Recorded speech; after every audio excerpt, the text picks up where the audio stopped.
now give the floor to the representative of the Russian Federation.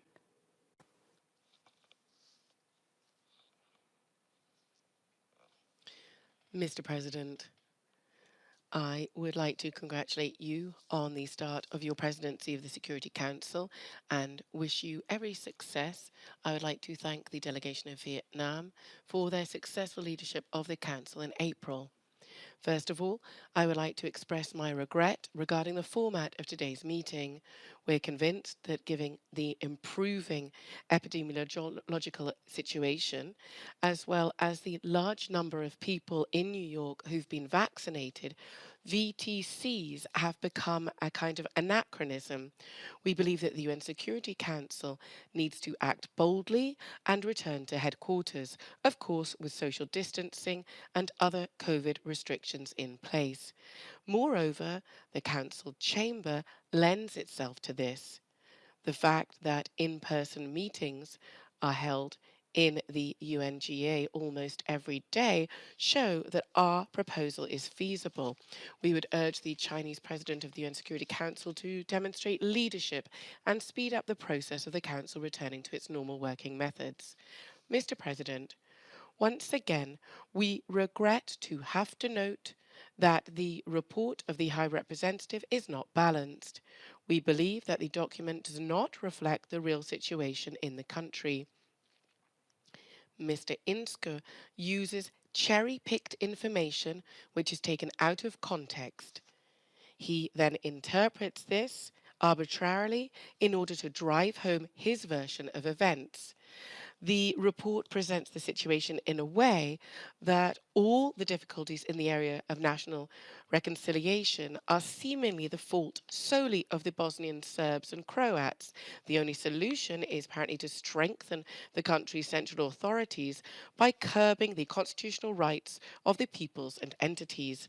This deliberate stirring up of passions is likely to create the illusion of a further need for the Office of the High Representative, the OHR. It's presented as a magic wand that can magic away all problems quickly and effectively. This leads one to conclude that Mr. Inska views the constituent entities of Bosnia and Herzegovina as an inconvenience, and all the positive changes are thanks to him alone. There is a worrying trend in the report of increased interference by the High Representative into specific issues on the ground, as well as the distortion of historical events. Through his actions, he is simply inflaming tensions, and he is in no way helping to promote inter-ethnic dialogue. This is clear from examples of his instructions and ultimatums to the Bosnian authorities, as well as his insinuations that the Serbian people bear collective responsibility for the tragic events during the armed conflict. We strongly recommend Mr. Insko, the High Representative, to refrain from too broad interpretation of his mandate, and in particular regarding the Euro-Atlantic agenda. Matters of cooperation between BIH and NATO and the EU do not pertain to the OHR, the Office of the High Representative. In line with the constitutional distribution of powers, these matters are the prerogative of the host country's authorities. We suggest Mr. Insko stop acting as a self-proclaimed Governor-General who's above the law and democratic institutions of a rules-based state. Any kind of excessive instrumentalization of the High Representative is unacceptable. As a customary worthy alternative, we propose that Security Council members read the report drafted by the government of the Republika Srpska. Mr. President, the situation in Bosnia and Herzegovina is entirely stable. It does not pose a threat to international peace and security. We are not inclined to succumb to the panic artificially stoked by the High Representative regarding the consideration given by a number of peoples of Bosnia and Herzegovina to the future of their state. We do not see that as any kind of challenge to the peace agreement. There is something, however, which really causes increasing concern as it comes from the outside inter alia, from the High Representative himself. These are the efforts of a number of Bosnian political forces to review the Dayton architecture in order to make it into a single entity.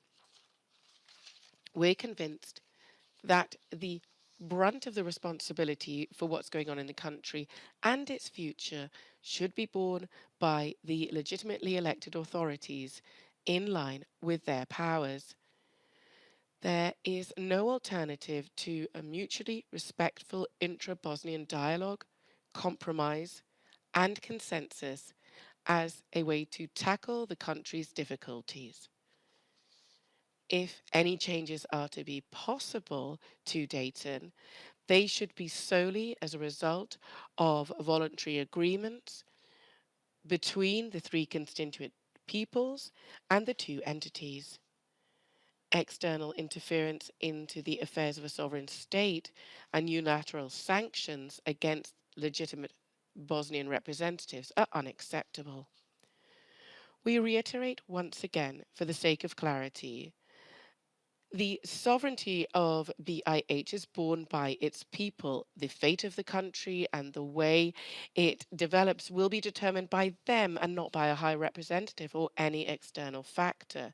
In this regard, we see no added value of the Office of the High Representative to the intra-Bosnian process. Its work runs counter to the principle of a rules-based democratic state, and it is not subordinate to a national or a international court. Moreover, 2 out of the 3 constituent peoples are very critical of the work of the High Representative. This was demonstrated by the 10th of March adoption by the Narodna Skupština, the National Assembly of the Republika Srpska, of a resolution. The resolution calls for the OHR to be closed down and all powers to be transferred to the Bosnian authorities. We must not ignore this position. We confirm Russia's stance regarding a swift closure of the office. The office is an anachronistic protectorate of a sovereign European state. The conditions and criteria for its closure should be adapted to today's realities. Mr. President, we'd like to assure you that Russia fully supports the fundamental principles of the sovereignty and territorial integrity of Bosnia and Herzegovina and the equality of the 3 constituent peoples and the 2 entities with broad authorities. The 1995 peace agreement is still completely relevant. Its method for balancing interests is utterly effective. Furthermore, there is no alternative to it. Any attempts to destroy it are likely to have serious consequences for the Balkans and for Europe as a whole. I would like to thank you.